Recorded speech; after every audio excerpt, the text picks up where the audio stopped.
শাকের মধ্যে 10-এ 10 দিব আমি।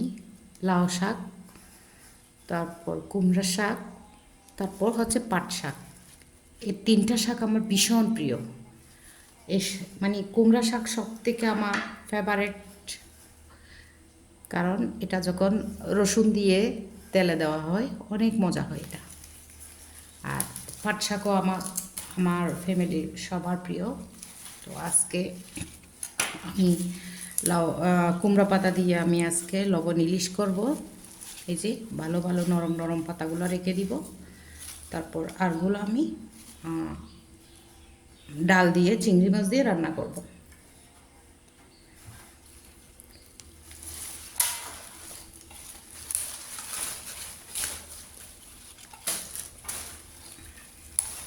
একদম মানে কচি কচি এগুলা,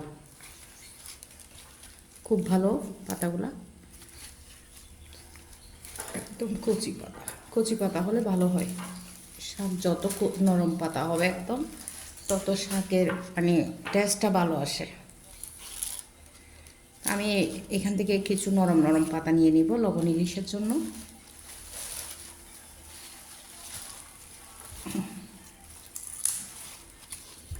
যে এভাবে বড় বড় পাতাগুলো নিয়ে নিব আমি।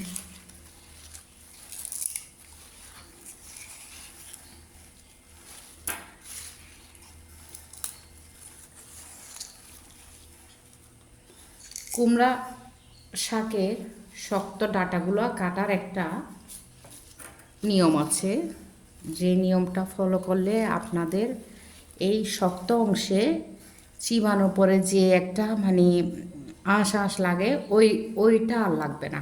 আমি দেখা দিচ্ছি। আমাকে কুমড়া শাক এটা আমার মায়ের থেকে শেখা।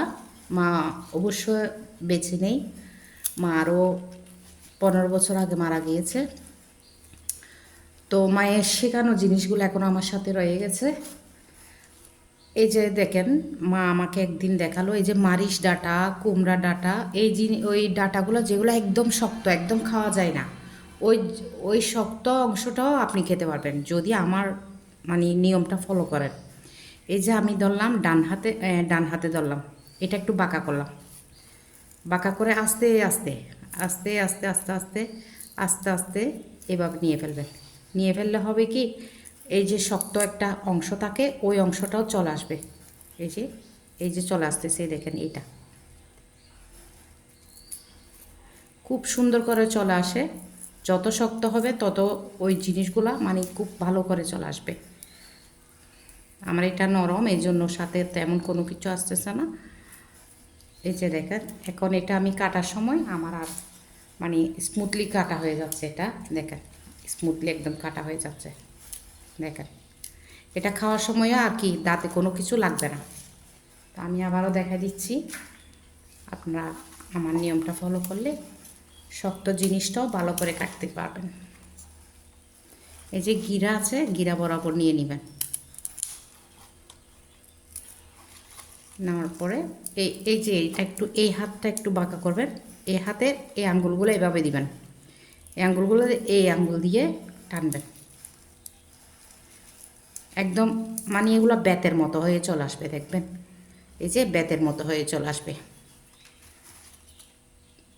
তখন এগুলো আর খাওয়ার সময় কি দাঁতের সাথে লাগবে না। এই নিয়মটা ফলো করলে আপনারা একদম শক্ত ডাঁটও খেতে পারবেন।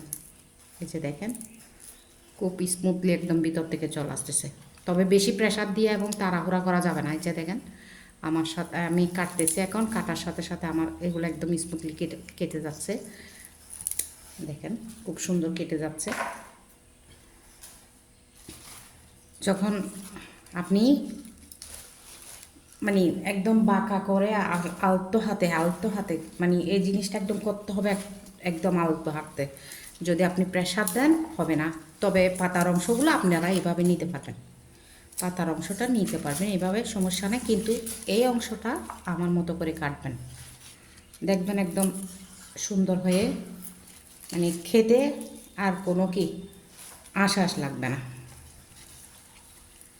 আমি আজকে পাতাগুলো নিয়ে নিব। পাতাগুলো নিয়ে আমি তারপর সবগুলা মিক্স করে মসুর ডাল দিয়ে রান্না করব। আগে পাতা নিয়ে তারপর ডাঁটাগুলো কাটবো। কুমড়া শাক কার কার প্রিয় আমাকে জানাবেন। খেতে জানলে আসলে সব শাক মজা হয়।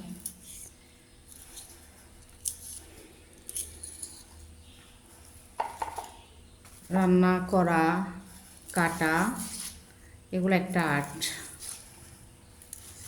খাবার সবাই খায়, কিন্তু কেউ মজা করে খায়, আবার কেউ ধুমধাম করে। সব কিছুতেই মানে মনোযোগ থাকতে হবে। মনোযোগ না থাকলে কোনো কিছুই পারফেক্ট হবে না।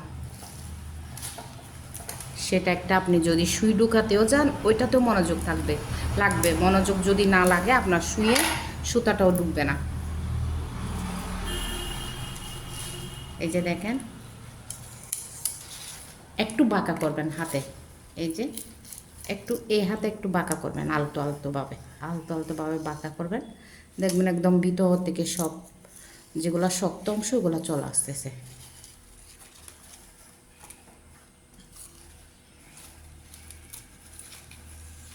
এটা আমার মা শিখাইছে। আর কোনো বোন জানে কি না জানি না, তবে আমি শিখে নিয়েছি আমার মায়ের থেকে। এটা আমার মা একদিন মায়ের সাথে যখন আসলে মায়ের সাথে কাজ করলে অনেক কিছু শেখা যায়। তো চেষ্টা করবেন মা কোনো কাজ করার সময় বসে বসে মায়ের সাথে হাত লাগাবেন, মাকে হেল্প করবেন। ওদের কাছে যে টিপসগুলো আছে এগুলো আপনার ভবিষ্যতে অনেক কাজে লাগবে। যেমন আমার মায়ের প্রতিটা কথাই আমার এখন মনে পড়ে। এই যে লাল সালের ভাত সবাই বলতেছে ভালো, একটা সময় এই লাল সালের ভাত দেখলে আমরা ঘরে সবাই মানে বিরক্ত হতাম, আর ভাত খেতে যেতাম না। কারণ হচ্ছে যে লাল হয়ে যায় একদম প্লেটটা, আর এগুলা অন্য চাউলের মতো মানে তেমন স্বাদ না। তো আমাদের প্রচুর জমি ছিল, ওই জমিতে মানে চাষ করাতো বাবা। তো এরকম অগ্রহায়ণ মাস আসলে আমাদের উঠান, বিশাল উঠোন ছিল, ওই উঠোনে সব ধান। কিন্তু এত বিরক্ত লাগতো ধানগুলা দেখলে, মানে আমাদের গরম লাগতো, বুঝছেন। সব সবখানে ধান আর ঘাস। তো আমরা কখনো করি নাই, তবে মানুষ দিয়ে করাইছে, তবু আমরা বিরক্ত হতাম। কারণ মানে ধান দেখলে নাকি মানে আমার মনে হতো যে ধান দেখলে মানে গরম লাগে। তো ইচ্ছে হতো ধানের সিজন আসলে কোথাও চলে যাই, মানে বাড়ি ছেড়ে চলে যাই এরকম। তবে ওইগুলো হচ্ছে ভাগ্য আসলে। এখন তো নাই মানুষের, তখন তখন মানুষের গোলা ভরা ধান ছিল, পুকুর ভরা মাছ ছিল, সব ফ্রেশ। এখন তো কোনো কিছুই নেই। আমাদের পরে আমরা তো যা দেখছি ভালো জিনিস, কিন্তু পরবর্তী জেনারেশন যারা আছে তারা কতটুকু দেখবে, কতটুকু পাবে, এটাই হচ্ছে চিন্তার বিষয়। যেমন আমার মাকে আমি দেখেছি, আমার মা কখনো একটা মেডিসিন খায় নাই, কখনো ওনার মেডিসিন লাগতো না।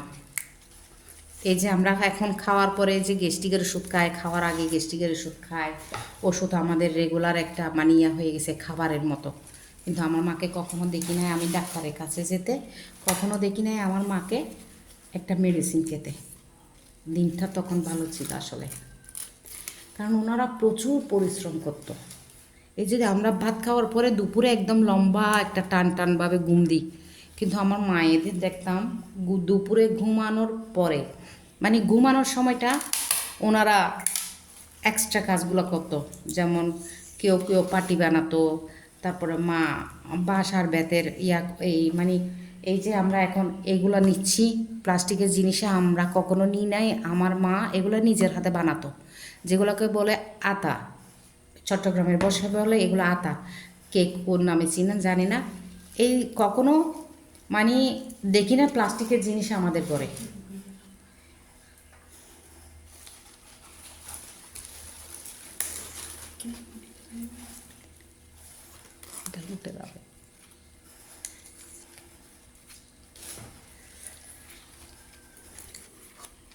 প্লাস্টিকের জিনিস দেখতেছে আমাদের আমাদের সময়ে এসে। আমার মাকে কখনো দেখি নাই আমি প্লাস্টিকের জিনিস ইউজ করতে।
দেখেন একদম কি সুন্দর, দেখেন একদম স্মুথলি মানে কাটা যাচ্ছে এটা।